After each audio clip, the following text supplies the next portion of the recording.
ഇന്ത്യയോട് ഐക്യരാഷ്ട്രസഭ വിശദീകരണം തേടി. വിശദീകരണത്തിന് തൃപ്തികരമായ മറുപടി തന്നില്ലെങ്കിൽ മൂക്ക് ചിത്തിക്കളയും എന്നൊക്കെയുള്ള മട്ടിൽ നമ്മുടെ മുക്കാൽ മീഡിയ ടീമിൻ്റെ പത്രമുണ്ടല്ലോ, ജമാഅത്തെ ഇസ്ലാമിയുടെ പത്രം, മാധ്യമം ഇന്നലെ ഒരു വാർത്ത കൊടുത്തു. ആ വാർത്ത നിങ്ങളൊന്ന് കാണണം. SIR ന്യൂനപക്ഷങ്ങൾക്ക് തിരിച്ചടി, ഇന്ത്യയോട് വിശദീകരണം തേടി UN എന്നാണ് വാർത്ത. വലിയ വാർത്തയാണ്. ഐക്യരാഷ്ട്രസഭ ഏതാണ്ട് കൊട്ടത്തേങ്ങ പോലത്തെ സാധനമാണെന്ന് പറയുന്നത്. അത് ഇന്ത്യയോട് വിശദീകരണം തേടി. എന്താ സംഭവം? ഞാനൊന്ന് പരിശോധിച്ചു. ഐക്യരാഷ്ട്രസഭ അങ്ങനെ ഒരു വിശദീകരണം തേടിയിട്ടില്ല. ഐക്യരാഷ്ട്രസഭയിലെ 3 സ്വതന്ത്ര പ്രവർത്തകർ, UN ഹ്യൂമൻ റൈറ്റ്സ് വിഭാഗത്തിലെ 3 സ്വതന്ത്രർ എന്ന് പറഞ്ഞാൽ 5 പൈസ UN ശമ്പളം കൊടുക്കുന്ന ആളുകളല്ല. അവരൊരു കത്തെഴുതി, നിങ്ങളുടെ നാട്ടിൽ SIR നടക്കുന്നത് അറിഞ്ഞു, അതിൽ വോട്ടില്ലാതെ പുറത്തു പോയിരിക്കുന്ന ഭൂരിപക്ഷം പേരും മുസ്ലിങ്ങളാണെന്നറിഞ്ഞു, അവരെ ബംഗ്ലാദേശികൾ എന്ന് പറഞ്ഞ് നിങ്ങൾ പുറത്തയക്കുന്ന നടപടി ശരിയല്ല എന്ന് പറഞ്ഞ് ഒരു കത്തയച്ചു. ശരിയാണ്, ഐക്യരാഷ്ട്രസഭയല്ല, UN HR rights human rights വിഭാഗത്തിലെ 3 സ്വതന്ത്ര റാപ്പോർട്ടിയർമാർ, അങ്ങനെയാണ് അവരുടെ പേര്. റാപ്പോർട്ടിയർമാർ എന്ന് പറഞ്ഞാൽ എന്തെന്നറിയോ? ഒരു റിപ്പോർട്ട് ഉണ്ടാക്കുന്നവർ, സ്വതന്ത്ര റിപ്പോർട്ട് ഉണ്ടാക്കുന്നവരാണ്. ഇനി ഈ റിപ്പോർട്ട് ഉണ്ടാക്കിയ ഈ ആളുകളുടെ പേര് ഒന്ന് നിങ്ങൾ കേൾക്കണം. ഒന്ന്, നസീല ഖാനിയ. ഏതെങ്കിലും പത്രം പറഞ്ഞിട്ടുണ്ടോ ഈ പേരുകൾ? നസീല ഖാനിയ എവിടുത്തുകാരിയാണ്? ബംഗ്ലാദേശുകാരി, ഇപ്പോൾ UK രണ്ടാമത്തെ ആള് ഐറിൻ ഖാൻ, മനസ്സിലായല്ലോ, ബംഗ്ലാദേശുകാരിയാണ്. ഞാൻ പറഞ്ഞ നസീല ഖാനിയ ഇറാൻകാരിയാണ്. ഐറിൻ ഖാനാണ് ബംഗ്ലാദേശുകാരി. മൂന്നാമത്തെ ആള് നിക്കോളാസ് ലൈവറാറ്റ്, സ്വിറ്റ്സർലൻഡുകാരനാണ്. അപ്പോൾ ഒരു സ്വീഡിഷ് പൗരനും 2 മുസ്ലിം വനിതകളും, ഐറിൻ ഖാനും നസീല ഖാനിയും ചേർന്നാണ് റിപ്പോർട്ട് ഉണ്ടാക്കിയിരിക്കുന്നത്. മനസ്സിലായല്ലോ റിപ്പോർട്ടിൻ്റെ സ്വഭാവം? മുസ്ലിങ്ങൾക്ക് വോട്ടവകാശം നിഷേധിക്കുന്നു എന്ന് പറഞ്ഞ് കത്തയച്ചു ഇന്ത്യക്ക്. ശരിയാണ്, കത്ത് വന്നിട്ടുണ്ട്. അതുകൊണ്ടെന്താ? ഇസ്രായേൽ എന്ന് പറഞ്ഞൊരു രാജ്യമുണ്ട്. ഇസ്രായേൽ എന്ന് പറഞ്ഞ രാജ്യം ഐക്യരാഷ്ട്രസഭയുടെ സെക്രട്ടറി ജനറലോട് പറഞ്ഞതെന്നറിയോ? ഞങ്ങളുടെ രാജ്യത്തെങ്ങാനും കയറിയ മുട്ടുകാല് തല്ലി പിടിക്കുമെന്ന് പറഞ്ഞു. മേലെ ഇങ്ങോട്ട് വന്നേക്കരുത്. ഐക്യരാഷ്ട്രസഭ എന്ന് പറഞ്ഞാൽ എന്താണ്? ഒരു വിലയില്ലാത്ത കടലാസ സംഘടന. ട്രംപ് ഐക്യരാഷ്ട്ര സെക്രട്ടറി അംഗീകരിക്കുന്നുണ്ടോ? ഇപ്പം ഗാസ ഉൾപ്പെടെ, പലസ്തീൻ ഉൾപ്പെടെ, ഇറാൻ, അമേരിക്ക ഉൾപ്പെടെയുള്ള എത്ര യുദ്ധങ്ങൾ നടക്കുന്നു. റഷ്യയും ഉക്രൈനും തമ്മിലുള്ള യുദ്ധം നടക്കുന്നു. എവിടെ ഐക്യരാഷ്ട്ര സംഘടന? കേട്ടിട്ടുണ്ടോ? ലോക രാഷ്ട്രീയത്തിൽ ഒരു സ്ഥാനവുമില്ലാത്ത, ഒരു കടലാസ് പുലിയുടെ പോലും വിലയില്ലാത്ത സംഘടനയാണ് ഐക്യരാഷ്ട്ര സംഘടന. അവിടെ സ്വതന്ത്ര റിപ്പോർട്ടർമാരായിട്ട് പ്രവർത്തിക്കുന്ന 3 പേർ, 2 മുസ്ലിം സ്ത്രീകളും വേറൊരുത്തൻ, അയാൾ ചിലപ്പം ഈ പറഞ്ഞ പോലെ അവിടുത്തെ പൊന്നാനി പോയിട്ടുള്ള പാർട്ടിയായിരിക്കും. ഇവർ 3 പേരും കൂടെ ഒരു കത്ത് നെറ്റിപ്പിടിച്ചെഴുതിയിരിക്കുന്നു. ഇന്ത്യയിൽ ഇങ്ങനെ മുസ്ലിങ്ങളെയൊക്കെ വോട്ടർ പട്ടികയിൽ നിന്ന് നീക്കുന്നു, ബംഗ്ലാദേശികൾ എന്ന് പറഞ്ഞാണ് നീക്കുന്നത്, ഇത് ശരിയല്ല കേട്ടോ, നിങ്ങൾക്ക് എന്താണ് പറയാനുള്ളത് എന്ന് ചോദിച്ചൊരു കത്തെഴുതിയാൽ പോരാറക്ക എന്ന് പറയും. അത്രയേ ഉള്ളൂ. അത് മാത്രമല്ല, UN ചാർട്ടർ, അങ്ങനെ ഐക്യരാഷ്ട്ര സംഘടന രൂപീകരിക്കുമ്പോൾ ഒരു പ്രമാണം ഉണ്ടാക്കിയിട്ടുണ്ട്, എങ്ങനെയൊക്കെ പ്രവർത്തിക്കണം, വ്യവസ്ഥകൾ. അതിൻ്റെ 2.7 പറയുന്നുണ്ട്, ഒരു രാജ്യത്തിൻ്റെ പൗരത്വം, ഒരു രാജ്യത്തെ വോട്ടർ പട്ടിക, ഒരു രാജ്യത്തെ തെരഞ്ഞെടുപ്പ്, ഈ കാര്യങ്ങളിലൊന്നും ഐക്യരാഷ്ട്ര സംഘടന ഇടപെടാൻ പാടില്ല എന്ന് പറഞ്ഞിട്ടുണ്ട്. അപ്പോഴാണ് ഈ മുക്കാൽ ടീം വന്നിട്ട്, അതായത് 3/4 ഭാഗവും കള്ളം പറയുന്ന ടീം, അങ്ങനെ എടുത്താൽ മതി കേട്ടോ, വന്നിട്ട് ഇന്ത്യക്ക് ഒരു കത്തയച്ചിരിക്കുന്നത്. അപ്പോൾ ഇന്ത്യ എന്ത് ചെയ്യും? പോയി പണി നോക്കടാ എന്ന് പറയും ഇന്ത്യ. പക്ഷേ ഇന്ത്യ സർക്കാർ മറുപടിയെ പറഞ്ഞില്ല. ഇലക്ഷൻ കമ്മീഷൻ്റെ ഒരു സ്റ്റേറ്റ്മെൻറ്റ് ഇറക്കി. ആരാണ് ഇവരെന്ന് അറിയത്തില്ല. ഇങ്ങനൊരു വാർത്തയൊക്കെ പത്രത്തിൽ കണ്ടു. അതുകൊണ്ട് ഞങ്ങൾ പറയുന്നു, ഞങ്ങളുടെ നാട്ടിലെ SIR എന്ന് പറയുന്നത് 12 ലക്ഷത്തോളം BLOമാർ ഗ്രൗണ്ടിൽ പോയി തയ്യാറാക്കിയതാണ്. ചില യൂറോപ്യൻ രാജ്യങ്ങളിൽ ചെയ്യുന്ന പോലെ AI ഉപയോഗിച്ചല്ല വോട്ടർ പട്ടിക ഉണ്ടാക്കുന്നത്. ഗ്രൗണ്ടിൽ 12 ലക്ഷത്തോളം BLOമാർ പോയി, അവർ ഫോറങ്ങൾ ഫില്ല് ചെയ്ത് വാങ്ങിച്ചു. അവരുടെ കൂടെ നാട്ടിലെ രാഷ്ട്രീയ പ്രവർത്തകർ ഇടപെട്ടിട്ടുണ്ട്. ഇങ്ങനെയാണ് നടന്നത്. ഇത് മാത്രമല്ല, ഇന്ത്യ രാജ്യത്തിൻ്റെ പരമോന്നത നീതിപീഠമായ സുപ്രീം കോടതി ശരിവെച്ച നടപടിയാണ്. ഇനിയിപ്പം ബീഹാറിലും ബംഗാളിലുമൊക്കെ 60 ലക്ഷവും 90 ലക്ഷവും പേരൊക്കെ പുറത്തായി. പുറത്തായി. നിങ്ങളെന്താ മിണ്ടാത്തത്? ഉത്തർപ്രദേശിൽ 2 കോടി ആളുകൾ പുറത്തായി. അത് മിണ്ടൂല, അത് നമ്മൾ മിണ്ടൂല. ഉത്തർപ്രദേശിൽ മിണ്ടതല്ല. ഇതാണ് ലൈൻ. ഈ ലൈനിൽ അങ്ങനെ മുന്നോട്ട് പോവുകയാണ്. ഇപ്പോൾ ഈ വോട്ടർ പട്ടികയിൽ നിന്ന് പേര് നീക്കിയത് കൊണ്ട് ആണ് ബംഗാൾ ജയിച്ചത്, ബീഹാർ ജയിച്ചത്. എങ്ങനെയുണ്ട്? നേരത്തെ പറഞ്ഞ വോട്ടർപട്ടികയിൽ നിന്ന് പേരൊക്കെ നീക്കിയാലും മമത തന്നെ വരും എന്നാണ് ഈ മുക്കാൽ മീഡിയ ടീം അവരുടെ അന്തിച്ചർച്ചയിലൊക്കെ പറഞ്ഞുകൊണ്ടിരുന്നത്. അങ്ങനെ മമതയെ തോൽപ്പിക്കാനൊന്നും പറ്റത്തില്ല. മമത എന്ന് പറഞ്ഞാൽ ആരാണ്? ഇന്ത്യൻ പ്രധാനമന്ത്രിയാകാൻ പോകുന്ന ആളാണ് എന്നൊക്കെ പറഞ്ഞ് ഇസ്ലാമിക് ഹിസ്റ്ററി പഠിച്ചതുകൊണ്ട് മാത്രം ഇവരുടെ ആരാധ്യ പുരുഷയല്ലല്ലോ, ആരാധ്യ വ്യക്തിയായിട്ട് മാറിയിരുന്ന ആളായിരുന്നു ഈ മമതാ ബാനർജി. ഏതായാലും മമതാ ബാനർജി വീണ് കഴിഞ്ഞപ്പോൾ ഇപ്പം പുതിയ ന്യായമാണ്. വോട്ട് ഇല്ല കേട്ടോ. അവിടെ വോട്ട് ഇല്ല. വോട്ടർമാരെ ചോരി. ഇപ്പോൾ നേരത്തെയൊക്കെ വോട്ട് ചോരി, അതിപ്പോൾ വോട്ടർമാരെ അടിച്ചു മാറ്റി. വോട്ടർമാരെ എടുത്ത് കൂട്ടത്തോടെ എടുത്ത് പുറത്ത് കളഞ്ഞു.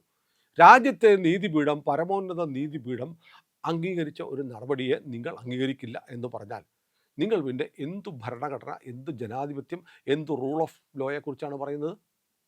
സുപ്രീം കോടതി എന്ന് പറയുന്നത് സംഘി കോടതി എന്ന് നിങ്ങൾ പറയാതെ പറയുകയാണ്.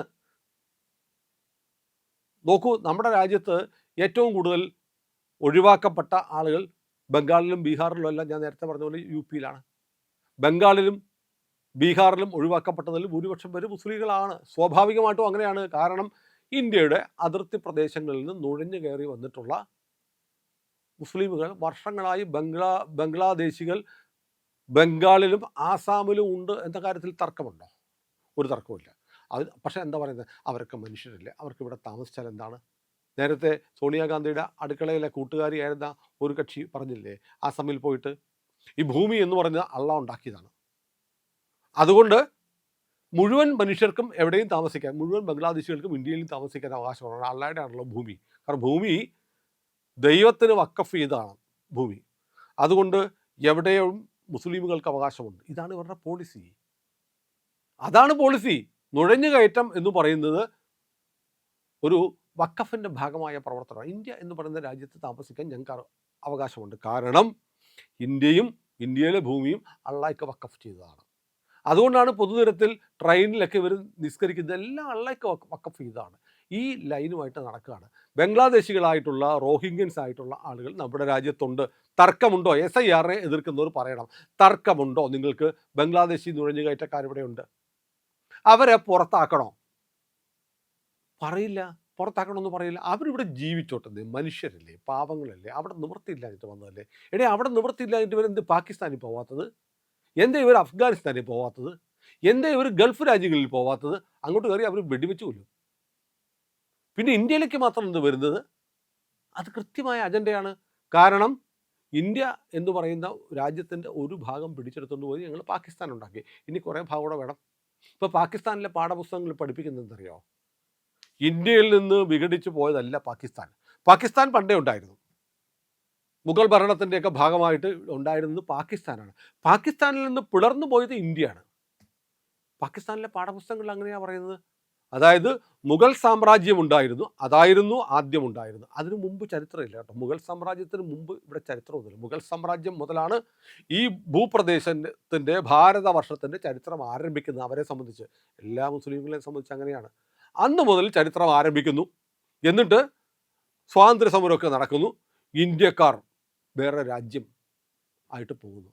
പാകിസ്ഥാനാണ് ആദ്യം ഉണ്ടായത് എന്ന് ഒരു ലജ്ജയുമില്ലാതെ പഠിപ്പിക്കുന്ന ആളുകളാണ് പാകിസ്ഥാനികൾ.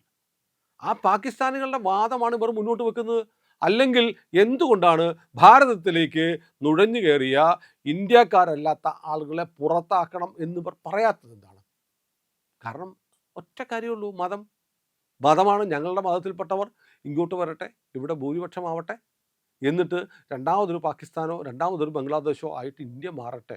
ലോകത്തെല്ലായിടത്തും ഇത് തന്നെയാണ്. നുഴഞ്ഞുകയറ്റത്തിൻ്റെ ലക്ഷ്യം ഇത് തന്നെയാണ്. ഹിജ്റ യാത്ര നടത്തിയതുപോലെ ഒരിടത്ത് ഭൂരിപക്ഷമായി കഴിഞ്ഞാൽ അതിലൊരു 30% ആളുകൾ അടുത്ത സ്ഥലത്തേക്ക് പോകണം.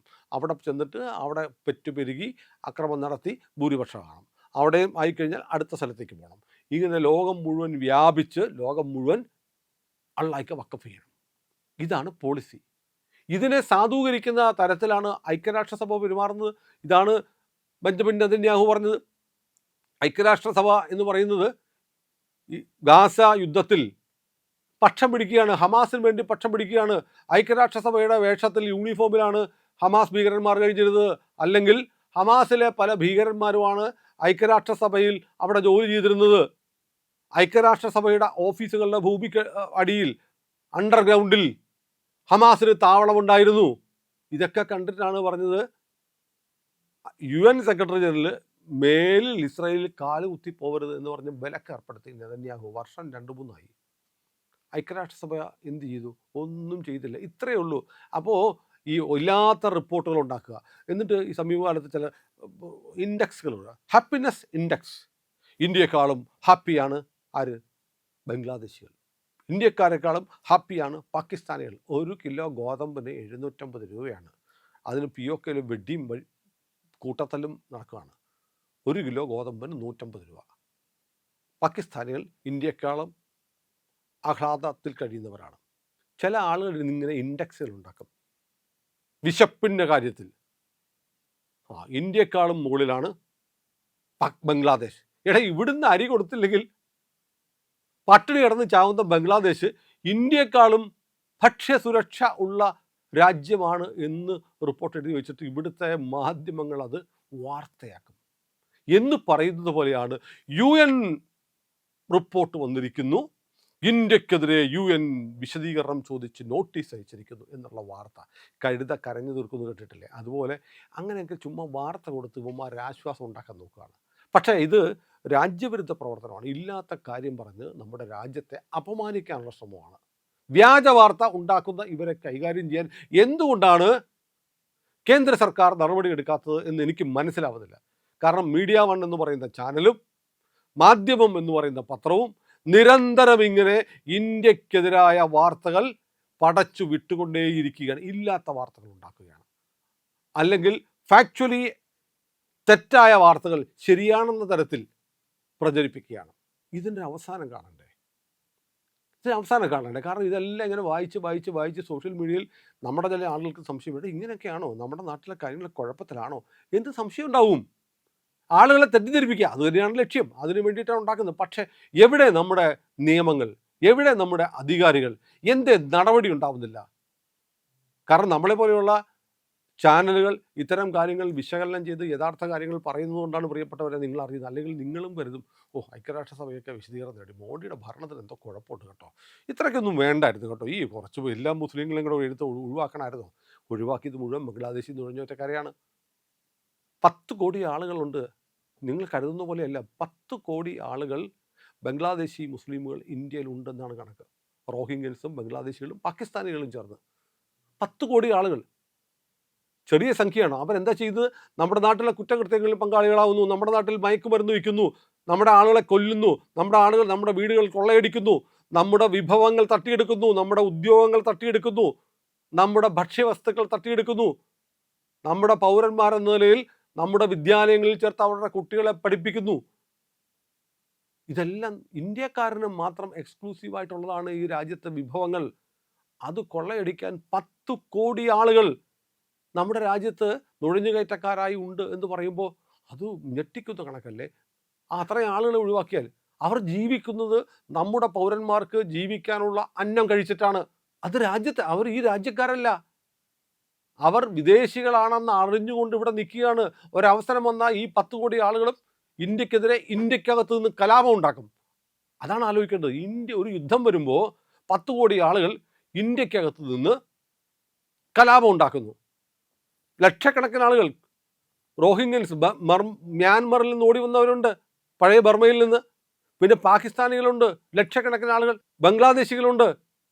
ഇവരെല്ലാം കൂടി ഒരു പ്രത്യേക പ്രതിസന്ധി ഘട്ടത്തിൽ നമ്മുടെ രാജ്യത്തിനെതിരെ കലാപമുണ്ടാക്കിയാൽ എന്തായിരിക്കും സംഭവിക്കുക? നമ്മൾ ആലോചിക്കണം ഇത്.